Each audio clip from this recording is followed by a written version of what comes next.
My name is Dawn Hiatt, and I teach in the music industry program at Rowan University. And today, I'm going to introduce you to a famous musical inventor named Les Paul by reading you a book titled Guitar Genius: How Les Paul Engineered the Solid Body Electric Guitar and Rocked the World, written by Kim Tomsic and illustrated by Brett Helquist.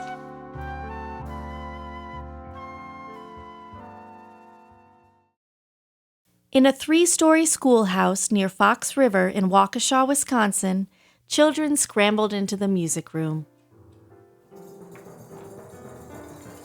Tambourines shimmied, drums boomed, and bells clanged. Little Lester loved it all, the punchy pluck of banjo chords, the bright twinkle of piano keys, and the rise and fall of notes. Lester couldn't read the music sheets. Those tracks of squiggly lines and black dots didn't make sense. But it didn't matter. The fun part was all the sounds he could make. At his after-school piano lesson, his teacher sighed and pinned a note to his shirt. He skipped all the way home. "What does it say?" he asked, grinning from freckle to freckle. "Well," Lester's mother said gently, "it says you'll never be musical." Lester's shoulders sank. His eyes stung. "Don't listen to her," his mother tore the paper into tiny pieces. "You are going to be great." "Really?" "You can do anything you put your mind to." Lester thought about that. He did a lot of thinking. One day, while he was stuffing newspapers for his paper route, his buddy Harry showed up wrapping wire around an empty oatmeal can. "What are you doing, Harry?" "I'm building a crystal radio set." Well, that was interesting. So Lester gathered bits and parts and built his own crystal kit. Then he wired it right to the bed springs in his mattress for an antenna. Out from his home-built radio floated the warm drawl of guitar strings. Wowza!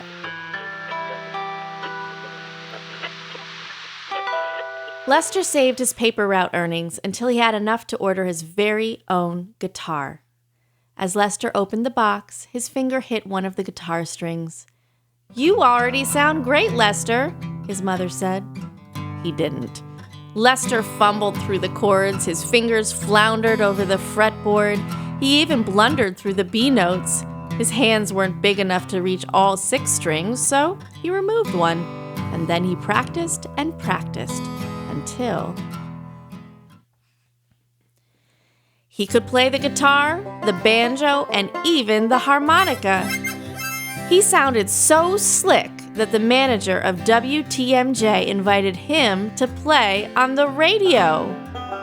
"Mister," his mother said, "you don't know how good that sounds. I wish you could hear it like we do when you play on the radio." Lester wished that too, but he didn't own a recording device. It was the 1920s. Nobody he knew owned that sort of gadget. But that was okay. If he didn't have a recording device, he'd build one. He scrutinized the family's newfangled gizmos, tinkering in his mother's living room and his father's garage, and then he took everything apart. Things like the phonograph, the player piano, the telephone, and the radio.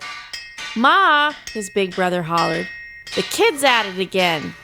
"Leave him alone, Ralph," his mother said. "He's just trying to learn."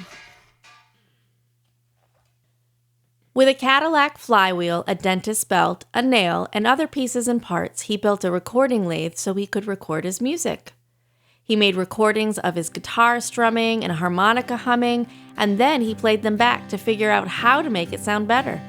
Soon he could whip out all sorts of knee-slapping hillbilly melodies. Everybody said he was super. But Lester wanted to be even better. He wanted to play both sides of his harmonica while he plucked his guitar. "You only have 2 arms, you goofus," Ralph said. "You can't flip a harmonica and play a guitar at the same time. Everyone knows that's impossible." But Lester thought it was possible.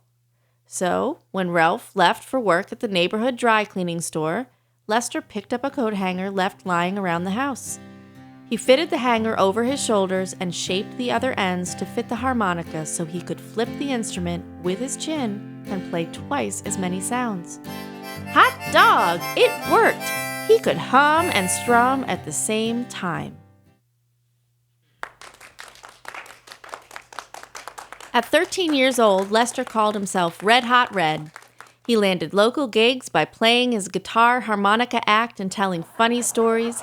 He performed for tips at nearby movie theaters, clubs, and drive-ins. Folks who sat up front loved the act, but people in the back complained. "We can't hear you, Red.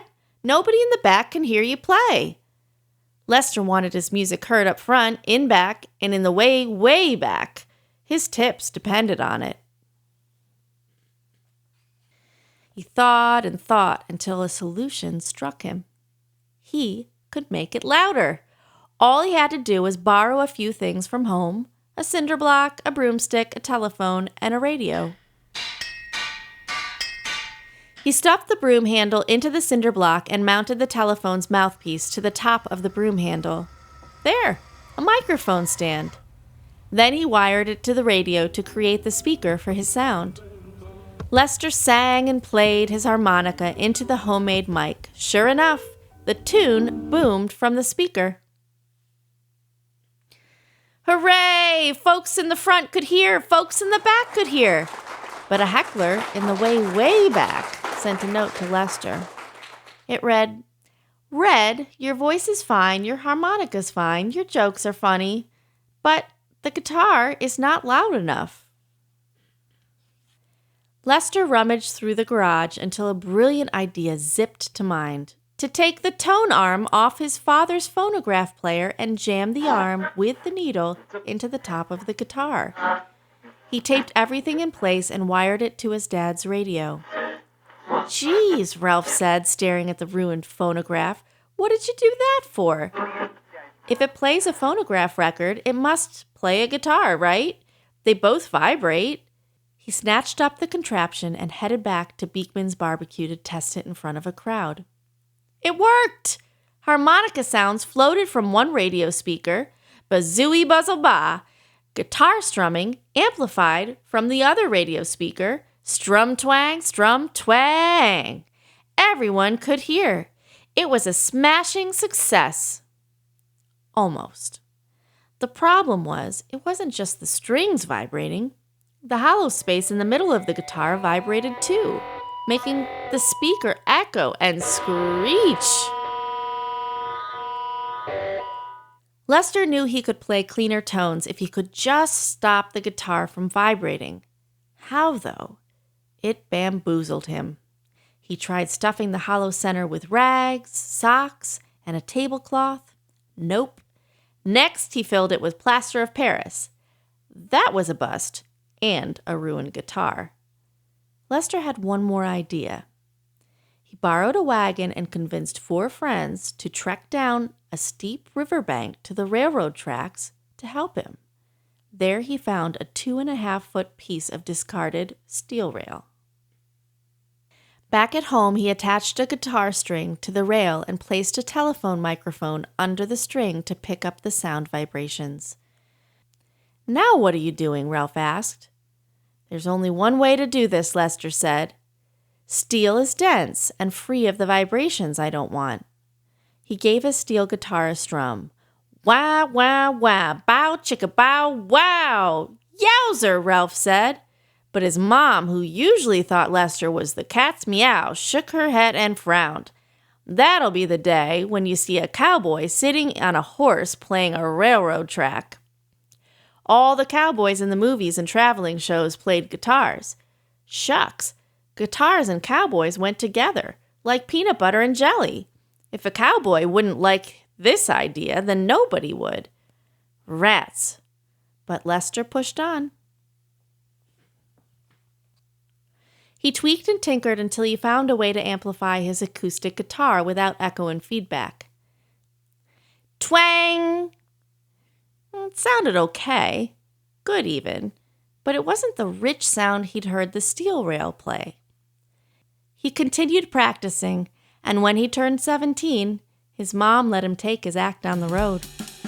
At 19 years old, he shortened his name from Lester Polsfus to Les Paul. A few years after that, he formed a band called the Les Paul Trio.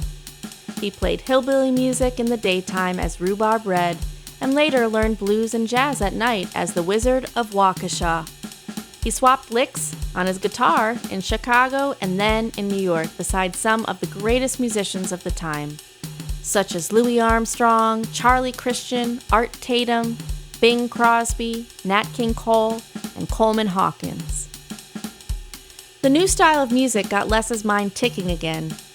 He loved the variety of sounds, the vibrato of clarinets, the ba-dum-tsh of drums, the blurp of horns. But the twang of his guitar still wasn't loud enough. By the time Les turned 24, he'd become a hotsy-totsy musician. Even President Franklin D. Roosevelt loved his tunes when Les and his Razzmatazz Jazz Trio performed at the White House. Still, Les Paul dreamed of the sound of that iron rail. How could he make an electric guitar that held a note like that? The question prickled and pestered in his mind until 1941, when he was 26 years old. He didn't have equipment or a workshop, nothing.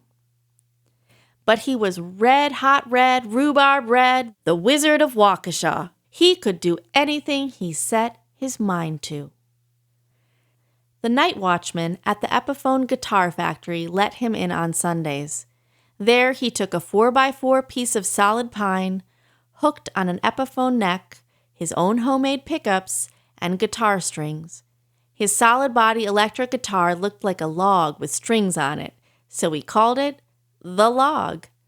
And when he gave it a strum, wow, wow, wow, bow, chicka, bow, wow. Hot dog, Les said. It was the best thing he'd ever heard. He took it to a swanky nightclub to show off his new sound. But when he played the log in front of a crowd, they didn't applaud. They didn't boo. Folks just looked at one another. What is that thing? Huh? How could the audience not hear what he heard? But Les's shoulders didn't sink. His eyes didn't get stingy. He did not give up. Maybe the audience hears with its eyes? Les returned to the Epiphone factory and told the watchman, "Everyone's confused. They don't know it's a guitar." "There," Les said. "Now it looks more like a guitar." But it wasn't a regular guitar. It was a solid body electric guitar. Wow, wow, wow, bow, chicka, bow, wow. It purred, it hummed, it twanged in all the right ways. Finally, the sound he dreamed of had come alive. The crowd went wild. No matter what anyone told Les, he never stopped working on all kinds of sound. His hard work earned him a place in the Rock and Roll Hall of Fame, the Grammy Hall of Fame, and many other halls of fame. He also received the Trustees Award from the National Academy of Recording Arts and Sciences. At 89, Les Paul was inducted into the National Inventors Hall of Fame. When he walked on stage to receive his award, noise erupted and boomed from the crowd. Clappity clap clap! Roar! Huzzah! Hurrah! Hooray! Hot dog, Les thought. The end.